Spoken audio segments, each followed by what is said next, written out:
Good evening, students. Today we are going to continue our civics first chapter, democracy, class 9. Topic broader meaning of democracy. This is the final part of this chapter, final and fourth part of this chapter. Don't forget to subscribe the channel and like the video. So let us get started. Okay. So in last class we have discussed what merits of democracy and demerits of democracy, etc. Now we'll discuss about the broader meaning of democracy, है ना? Okay.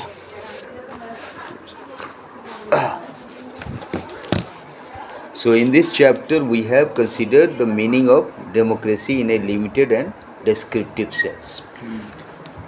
We have already discussed about that. Democracy का मतलब हम लोग समझ रहे थे, है ना? क्या मतलब है, क्या मीनिंग है, उसको हमने लिमिटेड और डिस्क्रिप्टिव सेंस में समझा था, है ना? We have understood democracy as a form of government. Basically हम लोगों ने क्या समझा था कि डेमोक्रेसी जो है एक फॉर्म ऑफ गवर्नमेंट है, सरकार का एक रूप है ना, कि इस तरह से भी शासन किया जाता है ना? This way of defining democracy help us to identify a clear set of minimal feature that a democracy must have. इस तरह से जो है, ठीक है, इस तरह से जब हमने डेमोक्रेसी को डिफाइन किया तो ये हमारी मदद करता है आइडेंटिफाई करने में कि clear set of minimal feature क्या होना चाहिए, कम से कम क्या चीज़ होना चाहिए डेमोक्रेसी होने के लिए, है ना? कौन कौन से फीचर्स मिनिमम जो है होने चाहिए for a democracy to be there, है ना? The most common form that democracy takes in our time is that of a representative democracy. अच्छा, ये डेमोक्रेसी का जो मोस्ट कॉमन फॉर्म जो आजकल चल रहा है, जो हमारे देश में भी है, वो क्या है? Representative democracy. रिप्रेजेंटेटिव डेमोक्रेसी का क्या मतलब है? जैसे आप देख रहे हो यहाँ पर हमारे यहाँ जो है मेंबर ऑफ पार्लियामेंट कितने हैं? 547 या जो भी हैं व्हाट्सएवर. तो ऐसा तो नहीं है कि हमारे देश की जनसंख्या है 140 करोड़. अब 140 करोड़ आदमी पार्लियामेंट में आके बैठे, हर आदमी संभव नहीं है.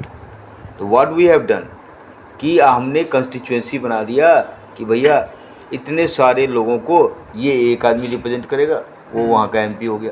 तो ओवरऑल कंट्री को हमने 547 कॉन्स्टिट्यूंसी में बांट दिया और वहाँ से एक एक आदमी को चूज कर लिया. वो आके अपनी बात रखेंगे और वो अपनी बात रखेंगे तो उनका बात मतलब उस एरिया का बात होगी. तो यहाँ पर एक आदमी रिप्रेजेंट कर रहा है. जैसे मान लो कि तुम्हारा दरभंगा का एमपी जो है, तुम्हारे क्षेत्र का जो एमपी है, वो पूरे दरभंगा के जो निवासी हैं उनको रिप्रेजेंट कर रहा है. तो इस तरह का जो डेमोक्रेसी है वो क्या कहलाता है? Representative democracy. क्या कहलाता? मतलब अब लोग डायरेक्टली इसमें इन्वॉल्व नहीं हो रहे हैं, इनडायरेक्टली इन्वॉल्व हो रहे हैं, है ना? जैसे लाख आदमी, 2 लाख आदमी, 4 लाख आदमी एक क्षेत्र से है, उसने वोट करके एक आदमी को चुन दिया और वो आदमी आके पार्लियामेंट में आपके क्षेत्र की बात रखेगा, है ना? तो वो रिप्रेजेंट कर रहा है आपको. तो ये जो फॉर्म ऑफ डेमोक्रेसी है ये क्या है? रिप्रेजेंटेटिव डेमोक्रेसी ज़्यादातर. You have already read about this in the previous classes. इसके बारे में आपने पिछले क्लासेज में भी पढ़ा है. In the countries we call democracy all the people do not rule. वही बात कह रहे हैं ना कि जहाँ जहाँ पे डेमोक्रेसी है या ऐसे कंट्रीज में जहाँ पे डेमोक्रेसी है तो हम वहाँ पे ऐसा तो नहीं है कि सारे लोग रूल कर रहे हैं, है ना? सारा लोग जो है आके शासन कर रहा है, ऐसा तो नहीं है. उसका रिप्रेजेंटेटिव ही रूल कर रहा है ना? A majority is allowed to take decision on behalf of all the people, है ना? वहाँ पर जो है सारे लोगों के बारे बिहाफ में एक जो है, जो मेजोरिटी है वो वहाँ पे डिसीजन लेता है ना? अब जैसे यहाँ देख लो, यहाँ कांग्रेस भी जीती, बीजेपी भी जीती. बीजेपी के मान लो 260 हो गए, कांग्रेस के 230 थे या जो भी थे. अब जीत गई वो, तो जो मेजोरिटी है वो बीजेपी है, तो वही जो है डिसीजन ले रही है, सारा निर्णय कर रही है, कानून बना रही है. On behalf of all the people, सारे लोगों के बिहाफ में, पूरे कंट्री के बिहाफ में रूल बन रहा है। जबकि 260 सीट ही मिला उसको, है ना, और 230 जो है अभी भी उसको अपोज कर रहे हैं लोग, है ना। फिर भी कानून तो वही बना रही है ना, तो क्योंकि वो मेजोरिटी था, क्या था, मेजोरिटी। हाँ, तो मेजोरिटी जो है डिसीजन ले रहा है, रूल कर रहा है डायरेक्टली।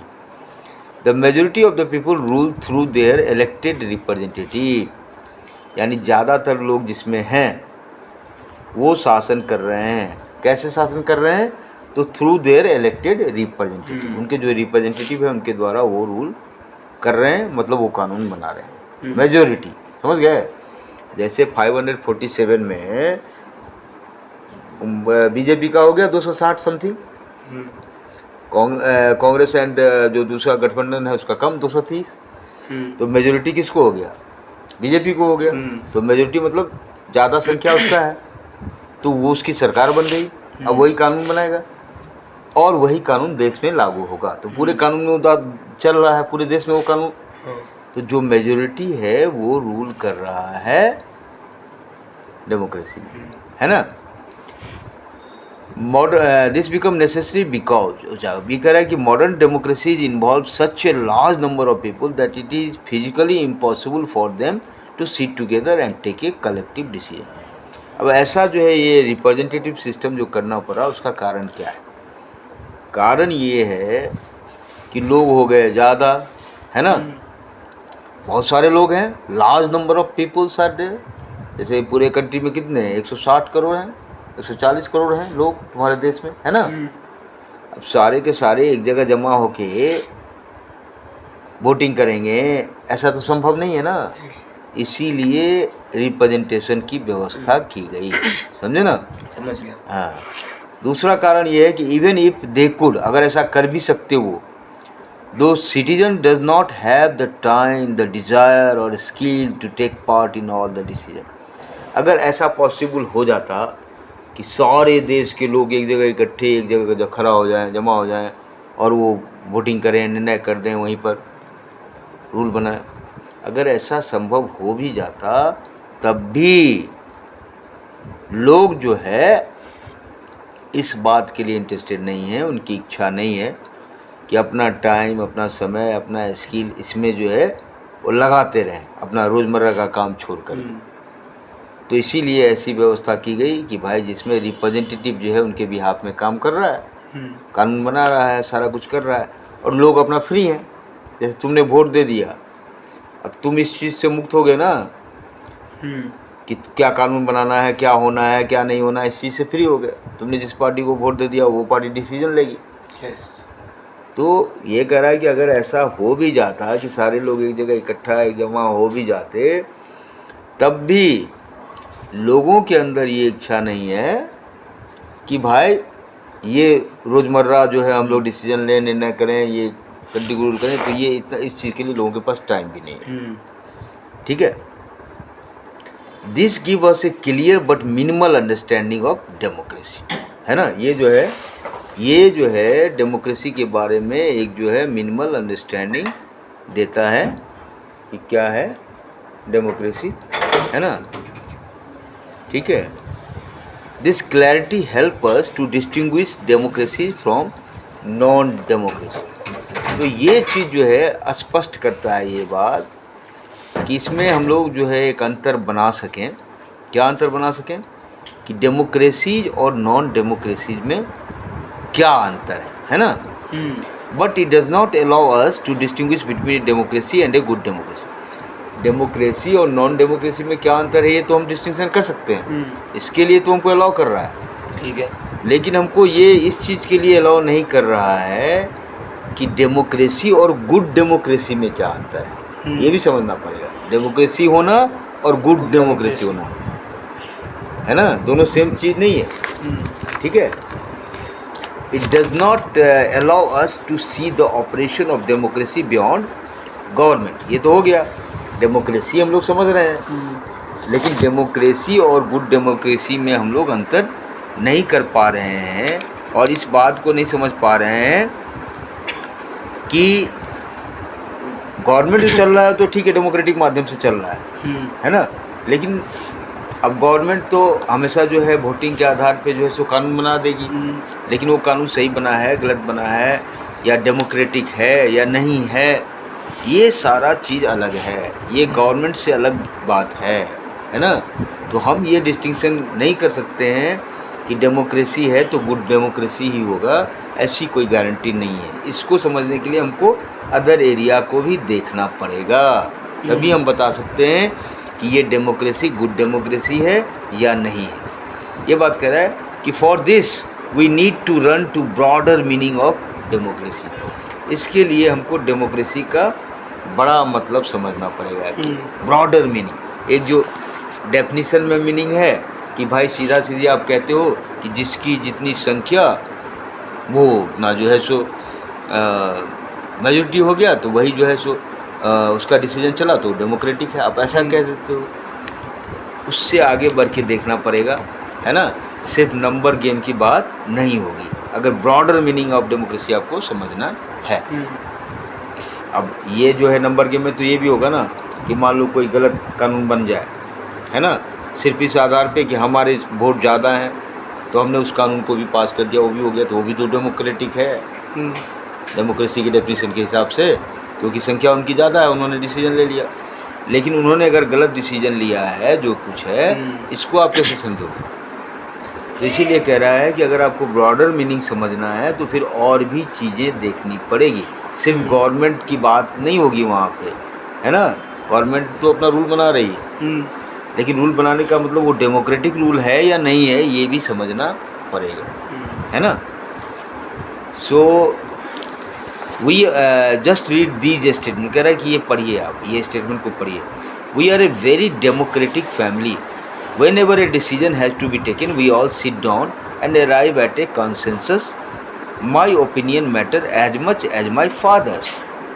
कह रहा है कि हम लोग जो है, हम लोग का जो परिवार है बहुत ही डेमोक्रेटिक फैमिली है। अब यहाँ डेमोक्रेटिक फैमिली का क्या मतलब है कि जब भी कोई निर्णय लेना होता है, whenever a decision has to be taken, किसी संबंध में, तो हम लोग सब लोग बैठ जाते हैं, है ना, और एक सामान्य निर्णय पर पहुंचते हैं डिस्कशन करके कि क्या होना चाहिए। कंसेंसस का मतलब है कि सब आदमी, हो सकता है कि हमारे व्यू तुम्हारे व्यू से कुछ अंतर रखें, लेकिन फिर भी एक मिनिमल व्यू पर हम लोग सब आदमी पहुँच जाते हैं, बैठ के आपस में बैठ के, कुछ तुम्हारा व्यू कुछ उसका व्यू, सब मिला जुला के हम लोग अगर उस मिनिमल कंसेंसस का व्यू बना लेते हैं कि चलो भाई ये बात सही है, तो उसमें क्या होता है कि जितना मेरा ओपिनियन मैटर रखता है उतना हमारे फादर का भी ओपिनियन मैटर रखता है। ये नहीं है कि कोई ज़्यादा डोमिनेटिंग हो जाएगा कि वो फादर हैं तो उनकी बात ज़्यादा चलेगी।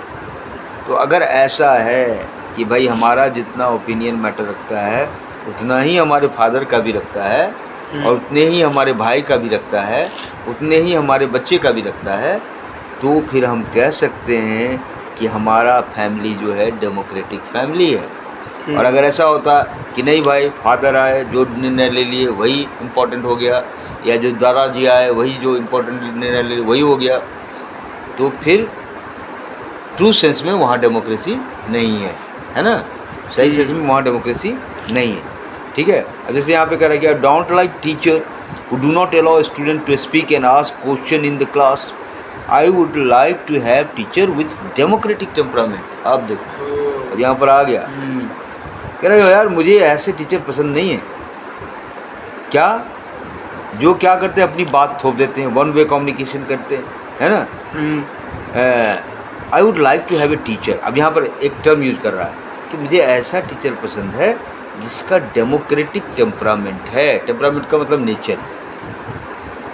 अब डेमोक्रेटिक टेम्परामेंट का क्या मतलब है भाई, तो ऐसा नेचर जिसमें वो सबको पूछ के स्टूडेंट का भी बात समझ के फिर वो क्वेश्चन को रिप्लाई करते हैं या क्वेश्चन का रिस्पांस करते हैं, है ना। तो हम कहेंगे कि उनका टेम्परामेंट क्या है, डेमोक्रेटिक है। और एक हो गया ऑटोक्रेटिक टेम्परामेंट। क्या भाई तुम बैठो मैं बता रहा हूँ, सुनो मेरी बात, जो कह रहा हूँ सुनो। तो ये हो गया ऑटोक्रेटिक, है ना।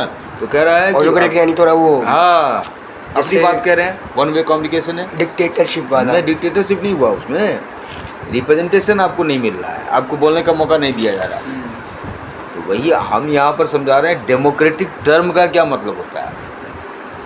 लिटरल मीनिंग जो डेमोक्रेसी का है कि वो जो बता दिया रूल कि भाई ये इसमें 5 वोट दिया, इसमें 4 वोट दिया तो 5 वाला का बात हो गया, वो वाला बात नहीं है। रियल सेंस में डेमोक्रेटिक होने का क्या मतलब है? रियल सेंस में डेमोक्रेटिक होने का मतलब है कि जो माइनॉरिटी में है, जिसकी संख्या कम है, उसके बात को भी आप लेते हैं, उसके बात को भी मान्यता देते हैं, तब आप डेमोक्रेटिक हुए, है ना। तो वही बता रहा है, उस चीज़ को बताने के लिए एग्जाम्पल दे रहा है कि भैया ये कह रहा है कि मेरे को तो ऐसा टीचर पसंद है जिसका टेम्परामेंट डेमोक्रेटिक हो, यानी जो हमारी भी राय ले और अपनी भी राय रखे और फिर जाके एक सॉल्यूशन निकाले, फिर एक कंसेंसस पे आए। उस तरह के टीचर हमें ज़्यादा पसंद है। तो ये आपको ये समझाने के लिए कि भाई आप समझो डेमोक्रेटिक का मतलब क्या है, समझ रहे बात। One leader and his family member decide everything in this party. How can they talk of democracy? अच्छा, अब ये कह रहा है यहाँ पर कि भाई अगर मान लो ऐसा है कि एक ही नेता और उसके जो परिवार के सदस्य हैं वही सारा चीज़ उस पार्टी में बोले जा रहा है, तो फिर वो डेमोक्रेसी की बात कैसे कर रहे हैं, है ना, ये चीज़। तो these ways of using the word democracy go back to its basic sense of method of taking decision. अब ये जो सारा हम लोग बोल रहे हैं, चाहे वो टीचर के बारे में, चाहे एक ही पार्टी में अगर एक ही आदमी सारा डिसीजन लेता है तो वो डेमोक्रेटिक कैसे हो गया, है ना। तो ये सारी बातें जब हम बोल रहे हैं तो यहाँ पर बेसिक जो बात हो रहा है, basic sense of a method, किस मेथड की हम लोग बात कर रहे हैं कि कैसे डिसीजन लेना है ना। तो डेमोक्रेटिक डिसीजन का मतलब ये हुआ कि कंसल्टेशन करना, सबकी राय लेना है। A democratic decision involves consultation with and consent of all those who are affected by that decision. कह रहा है डेमोक्रेटिक डिसीजन का मतलब हुआ कि अगर कोई भी हम निर्णय करते हैं तो हमें ये देखना चाहिए कि उस निर्णय में या उस निर्णय से कौन कौन सा लोग प्रभावित होंगे, है ना। और उन सारे लोग जो प्रभावित हो रहे हैं, अफेक्टेड हो रहे हैं, उनका कंसेंट हमने लिया कि नहीं लिया, उनका राय हमने लिया कि नहीं लिया। डेमोक्रेटिक डिसीजन का मतलब ये होता है ना। अब जैसे मान लो कि हम कानून ला रहे हैं, कोई पर्टिकुलर कानून ला रहे हैं, ठीक है, कि आज से यहाँ पर साइकिल नहीं कोई लगाएगा, ये कानून हमने बना दिया। तो अगर साइकिल कोई नहीं लगाएगा तो हमको देखना है कि हमारे इस कानून बनाने से कौन कौन लोग प्रभावित हो रहा है। तो यहाँ पे साइकिल नहीं लगाएगा तो बच्चे आते हैं, तो बच्चे प्रभावित होंगे, बच्चे जो साइकिल लगाते हैं। फिर जिस आदमी का जगह है वहाँ पे साइकिल लगता है तो वो आदमी प्रभावित होगा कि भाई उसके जगह पर घर के सामने साइकिल लग जाता है, ठीक है। फिर वो रोड जो है, रोड पर चलने वाले लोग जो हैं उससे प्रभावित होंगे। तो ये सारे लोग हैं जो इस निर्णय में इन्वॉल्व होने चाहिए। इन सब की राय लेनी चाहिए, बच्चों की राय लेनी चाहिए, उस मकान वाले से पूछना चाहिए, रोड पर जो लोग चलते हैं उससे पूछना चाहिए, तब जाके जो है वो कानून बनाना चाहिए कि भैया यहाँ पे साइकिल नहीं लगाना। अगर हम ऐसा करते हैं सबका निर्णय ले करके और तब जाके लॉ बनाते हैं सबका, तब जो है उसको बोलेंगे कि डेमोक्रेटिक डिसीजन है ना। ऐसा नहीं कि अपने मुझसे हमने यहाँ आके फरमान जारी कर दिया कि भाई नहीं, आज से यहाँ पर नहीं लगाना है ना। तो वो फिर डेमोक्रेसी ये समझा रहा है कि डेमोक्रेसी का मतलब समझो। डेमोक्रेसी का मतलब है कि जो भी स्टेक होल्डर है, यानी जिसका हित जो है उसमें इन्वॉल्व है, उस निर्णय से, किसी एक निर्णय लेने से जो सफ़र कर रहा है सबको तुम इन्वॉल्व करो, सबका निर्णय समझो, सबकी बातें समझो और तब जाके एक सामान्य निर्णय पर पहुंचो जो सबको मान्य हो। उसको बोलते हैं कंसेंसस। कंसेंसस में क्या होता है कि आपका 100% बात नहीं चलेगा, आपका 70% ले लिया, उसका 30% ले लिया, उसका 20% ले लिया, सबका मिला जुला के हो गया और जिस पर सब राज़ी कर गए हाँ भाई ये चलेगा, तो उसको बोलेंगे कंसेंसस।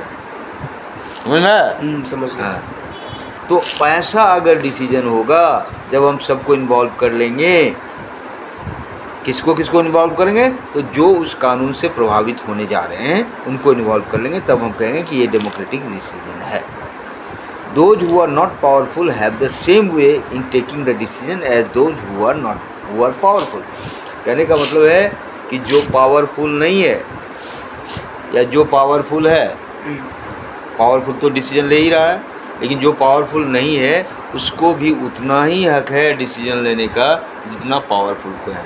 अगर ये बात हम ध्यान में रखते हैं तभी वो डेमोक्रेसी है। समझ गए?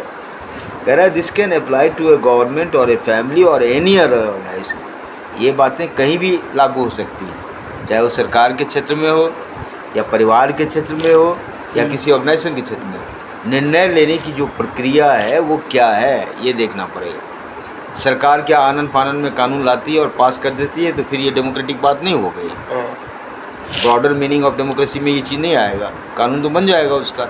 लेकिन वही सरकार अगर सब पार्टी को बिठा करके एक राय बनाए कि ये तो सबके लिए ज़रूरी है, ऐसा बना रहे हैं, और उस पर एक कॉन्सेंसस बन जाए, सब पार्टी वाला कहे कि हाँ ठीक है ऐसा कीजिए, तो फिर हम कहेंगे कि भाई ये तो डेमोक्रेटिक बात है ना। ये चीज़ ठीक है।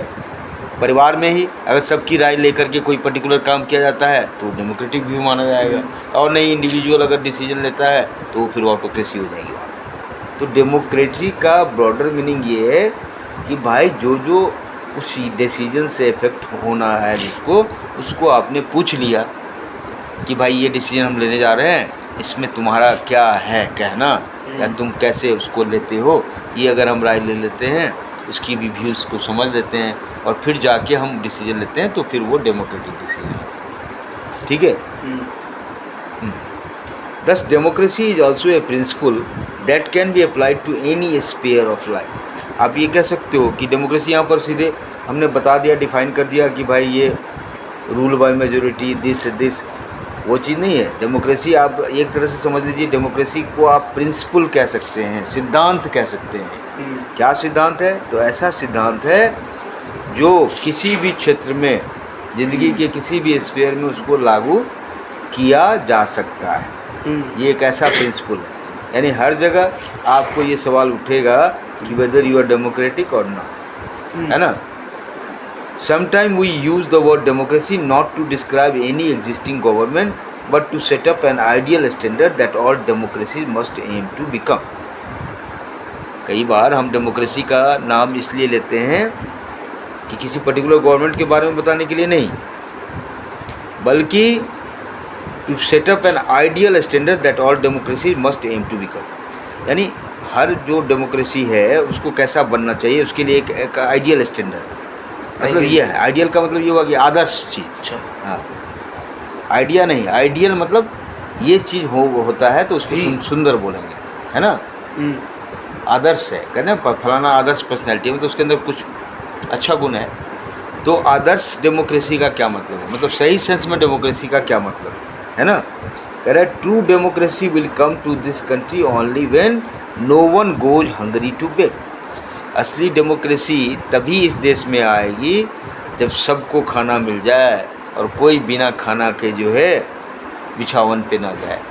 ये बात जब पूरी हो जाएगी तब हम बोलेंगे कि एकदम आइडियल कंडीशन है, ये डेमोक्रेसी है। देखो भाई कोई भूखा नहीं, सबको खाना मिल गया, है ना। In a democracy, every citizen must be able to play equal role in decision making. और ऐसा भी होना चाहिए कि कोई भी निर्णय जो होता है उस निर्णय को लेने में सबों का रोल जो है बराबर होना चाहिए। For this you don't need just an equal right to vote. अब इसके लिए सिर्फ ऐसा नहीं है कि वोटिंग कर दिए, वोटिंग का इक्वल राइट मिला है तो डेमोक्रेसी हो गया, ऐसा बात नहीं है ना। इसके लिए क्या चाहिए कि हर सिटीजन्स को इक्वल इन्फॉर्मेशन भी चाहिए, है ना, जानकारी भी चाहिए, बेसिक एजुकेशन चाहिए, है ना, इक्वल रिसोर्सेज चाहिए एंड लॉट ऑफ कमिटमेंट। ये सारा चीज़ जब मिलेगा तब जाके हम कहेंगे डेमोक्रेसी की बात करें। ये नहीं कि सबको हमने दे दिया, अरे यार तुमको भी तो अंगूठा छाप हो, तुमको दे दिया वोटिंग का राइट, जाके वोट दे दो, हो गया डेमोक्रेसी आ गई। उससे नहीं भाई, आपको लोगों को एजुकेट करना, लोगों को बेसिक एमिनिटीज़ प्रोवाइड करना, भाई रोटी कपड़ा और मकान ये सबका हक है, सबको मिल जाए, है ना, सबके लिए ज़रूरी है। अगर ये सारा चीज़ पूरा होगा तभी हम कहेंगे कि रियल सेंस में डेमोक्रेसी है ना।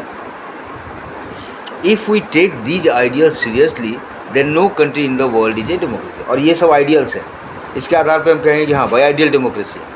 लेकिन अगर इसको हम सीरियसली लें तो ये संभव ही नहीं है कि भाई हर आदमी को खाना मिल जाए और कोई भूखा न रहे। ऐसा तो संभव हो नहीं सकता, या हर सिटीजन को इक्वल इन्फॉर्मेशन मिल जाए। तो ये आइडियल स्टेट जो है प्राप्त करना तो मुश्किल है, लेकिन उसके करीब हम जा सकते हैं, है ना। जैसे मान लो आप लोग साइंस में पढ़ते होगे, बहुत सारा है ना एक्सपेरिमेंट करते हो। तो उस एक्सपेरिमेंट में क्या रहता है कि at this temperature at this volume आप उसको हिट करो तो ये बनेगा, है ना।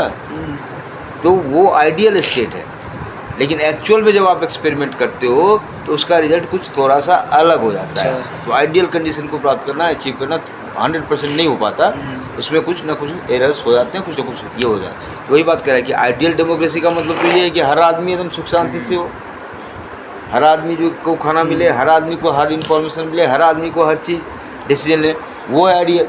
लेकिन वो आइडियल संभव तो नहीं है, 100% तो नहीं हो सकता, लेकिन हम 70% कर सकते हैं, 60% कर सकते हैं, ये कर सकते हैं, है ना। ठीक है। Yet an understanding of democracy as an ideal reminds us of why we value democracy। लेकिन अगर हम मान लो अगर हमको डेमोक्रेसी का मतलब समझ में आ गया, जो अभी हम बता रहे थे ब्रॉडर मीनिंग, तो ब्रॉडर मीनिंग अगर आपको समझ में आ गया तब आप इस चीज़ को जस्टिफाई कर सकते हैं कि डेमोक्रेसी को हम लोग वैल्यू क्यों करते हैं। ठीक है। क्योंकि इससे क्या होता है कि इट इनेबल अस टू जज an existing democracy and identify it's weakness.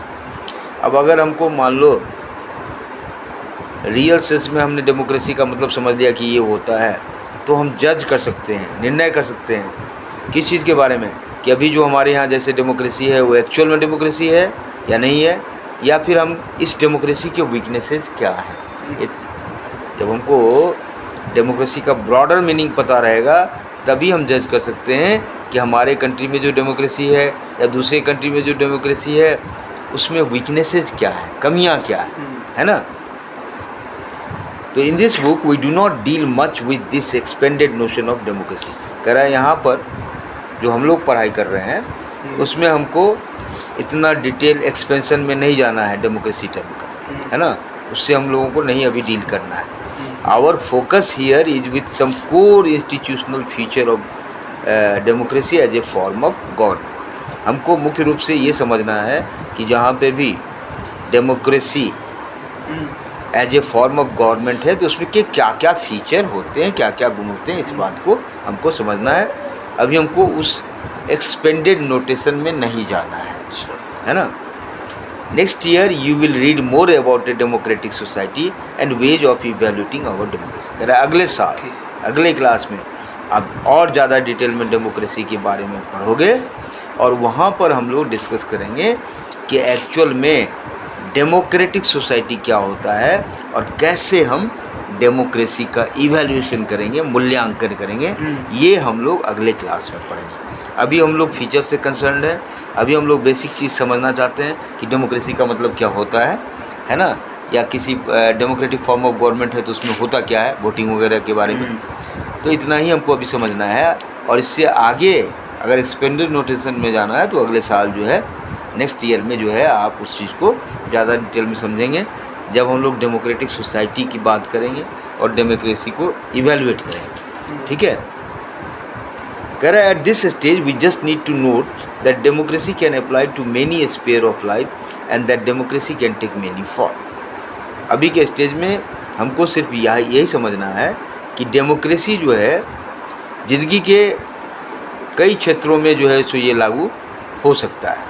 ठीक है। और डेमोक्रेसी का कई सारा रूप हो सकता है। There can be various ways of taking decision in a democratic manner. और कहीं भी डेमोक्रेटिक तरीके से निर्णय लेने का जो है बहुत तरीका हो सकता है, as long as the basic principle of consultation on equal basis is accepted. और बेसिक प्रिंसिपल क्या है यहाँ पर? बेसिक प्रिंसिपल ये है कि भाई डेमोक्रेसी की बात अगर हम करते हैं, डेमोक्रेटिक वे की बात करते हैं, तो भैया सबका जो है हमको विचार लेना चाहिए, सबको कंसल्ट करना चाहिए, यानी consultation is the basic principle, है ना। The most common form of democracy in today's world is rule through people's elected representative. कह रहा आज के समय में जो सबसे कॉमन फॉर्म ऑफ डेमोक्रेसी है वो ये है कि भैया शासन करना है, कैसे करना है, तो पीपुल के जो इलेक्टेड रिप्रेजेंटेटिव हैं उनके थ्रू, है ना। जैसे हमारे यहाँ भी इतने सारे एमपीज़ हैं, तो एमपीज़ क्या हैं, मेंबर ऑफ पार्लियामेंट क्या हैं, they are the elected representative of the people, है ना। और वो सब बैठ कर के पार्लियामेंट हॉल में एक कानून बनाते हैं, कानून पास होती है और रूल उसके अकॉर्डिंग रूल करते हैं, तो वो हमारे रिप्रेजेंटेटिव है ना, उनके थ्रू ही जो है डिसीजन मेकिंग का काम हो रहा है, ठीक है। तो यही मोस्ट कॉमन वे है। कह रहा है we shall read more about that in chapter 3, और इसके बारे में हम लोग और ज़्यादा डिटेल में चैप्टर 3 में पढ़ेंगे। But if the community is small there can be other ways of taking democratic decision. कह रहा है कि तो बड़ा जहाँ जनसंख्या है, ये है वो, वहाँ पर मुश्किल है, वहाँ पर रिप्रेजेंटेटिव की बात हो रही है। लेकिन छोटा सा ही हो, 10 आदमी हो, 15 आदमी हो, 20 आदमी का ही कम्युनिटी हो, तो वहाँ पर तो डायरेक्टली बैठ कर डिसाइड कर लेगा लोग कि ये कानून बनाना है, ये करना है, ये करना, सब एवरीबडी कैन बी टेकन, है ना, ठीक है। तो all the people can sit together and take decision directly, ऐसा भी तो हो सकता है। दिस इज हाउ ग्राम सभा should work in the village. अब जैसे गांव में ग्राम सभा होता है, तो ग्राम सभा में सब लोग बैठ जाते हैं, गांव के लोग बैठ जाते हैं और बैठ के वहाँ पर अपना निर्णय ले लेते हैं, गांव के लिए क्या कानून बने नहीं बने। तो छोटे स्तर पर डायरेक्टली सब इन्वॉल्व हो सकते हैं, लेकिन जब बड़ा स्तर पर ज़्यादा संख्या हो जाएगा तो फिर रिप्रेजेंटेशन की जरूरत होगी, है ना। रिप्रेजेंटेटिव के थ्रू हो सकता है, जैसे हमारे देश में होता है। कह रहा है can you think of some other democratic way of decision making. क्या आप सोच सकते हो दूसरा और कोई तरीका डिसीजन लेने का? क्या कोई चीज़ आपके दिमाग में आती है कि दूसरे तरीके से भी हो सकता है ना, प्रॉक्सी वोटिंग करके, है ना। अब जैसे आप जो है सो लिख के दे दो उसके बिहाफ में। अब यहाँ पर जैसे कंपनी वगैरह सब में होता है, कंपनी में भी इलेक्शंस होते हैं, उनके जो शेयर होल्डर्स होते हैं तो वो लोग क्या करते हैं, वो लोग प्रॉक्सी फॉर्म भर के जो है सो अपना मैसेज कम्युनिकेट कर देते हैं, ठीक है, उसके अकॉर्डिंग भी होता है। तो ये भी बात है, ठीक है। तो यहाँ पे कह रहा है कि this also means that no country is a perfect democracy. इसका मतलब ये हुआ कि किसी भी देश में 100% डेमोक्रेसी नहीं है ना। The feature of democracy that we discussed in this chapter provide only the minimum condition of a democracy. जो फीचर हमने डेमोक्रेसी के बारे में यहाँ पढ़ा, इस चैप्टर में पढ़ा, वो सिर्फ ये बता रहा है कि कम से कम क्या चीज़ होनी चाहिए एक डेमोक्रेसी में। ये 100% की बात कोई नहीं कर रहा है, मिनिमल जो रिक्वायर्ड है कि कम से कम इतना होना चाहिए, तभी हम डेमोक्रेसी की बात करेंगे, ठीक है। So that does not make it an ideal democracy. यानी आप 100% अगर पूरा नहीं होगा तो आइडियल डेमोक्रेसी नहीं हुआ, है ना। Every democracy has to try to realise the ideal of democratic decision making, है ना। हर डेमोक्रेसी को ये कोशिश करना चाहिए कि भाई जो आइडियल्स हैं उसको रियलाइज़ किया जा रहा है कि नहीं किया जा रहा है, उसमें से कितना हो रहा है, नहीं हो पा रहा है। जो आइडियल्स बताएं कि डेमोक्रेसी का आइडियल्स क्या है, अभी डिस्कस किए हम लोग, है ना। तो 100% नहीं, 60% भी हो रहा है, 70% भी हो रहा है, ये चेकआउट करना है ना। अच्छा, this requires a constant effort to save and strengthen democratic form of decision making. तो इसका मतलब ये होगा कि what we do as a citizen can make a difference to making our country more or less democratic. कह रहा है कि एज ए सिटीजन, एक नागरिक के रूप में हम क्या कर रहे हैं जिससे हमारा कंट्री जो है ज़्यादा डेमोक्रेटिक हो रहा है या नहीं हो रहा है। This is the strength and the weakness of a democracy. आप डेमोक्रेटिक हो रहा है कि नहीं हो रहा है, डेमोक्रेटिक डिसीजन लिए जा रहे हैं कि नहीं लिए जा रहे हैं, यही ब्यूटी है ना।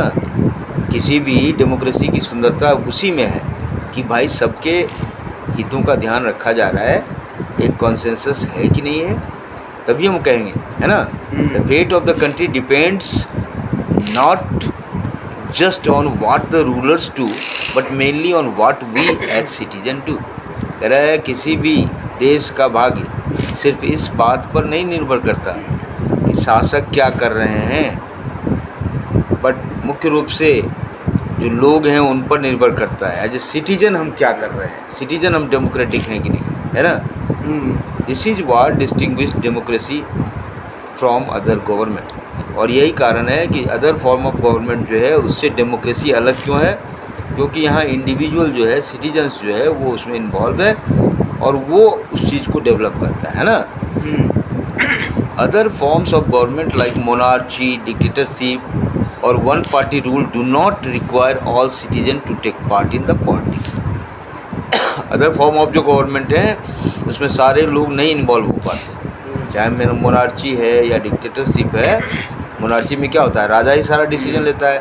डिक्टेटरशिप में क्या होता है, जो तानाशाह है वही सारा डिसीजन लेता है। और डेमोक्रेसी में सारे लोग इन्वॉल्व होते हैं एक तरह से, है ना, चाहे उनका रिप्रेजेंटेटिव भी क्यों ना हो, लेकिन होते तो हैं। In fact most non democratic government would like citizen not to take part in the politics. ज़्यादातर नॉन डेमोक्रेटिक गवर्नमेंट जो है उनके दिमाग में ये चलता रहता है कि सिटीजन जो है पॉलिटिक्स में भाग नहीं ले। But democracy depends on active political participation by all the citizen. Democracy इसी बात पर निर्भर करता है कि जो है एक्टिव पॉलिटिकल पार्टिसिपेशन हो सभी सिटीजन का, सभी लोग उसमें इन्वॉल्व हो। That is why A study of democracy must focus on democratic politics. इसलिए अगर हम डेमोक्रेसी का अध्ययन करते हैं तो हमें ध्यान रखना चाहिए कि वहाँ जो पॉलिटिक्स हो डेमोक्रेटिक पॉलिटिक्स हो, मतलब everybody need to be involve.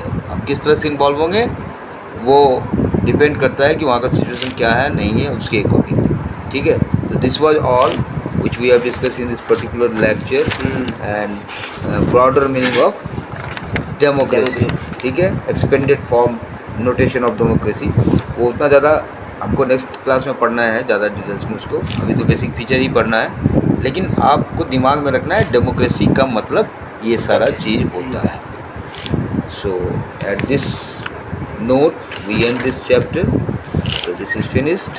Hope you people have enjoyed this lecture of mine, and please subscribe and like my channel for more such type of video you can have in future also. Thank you for listening.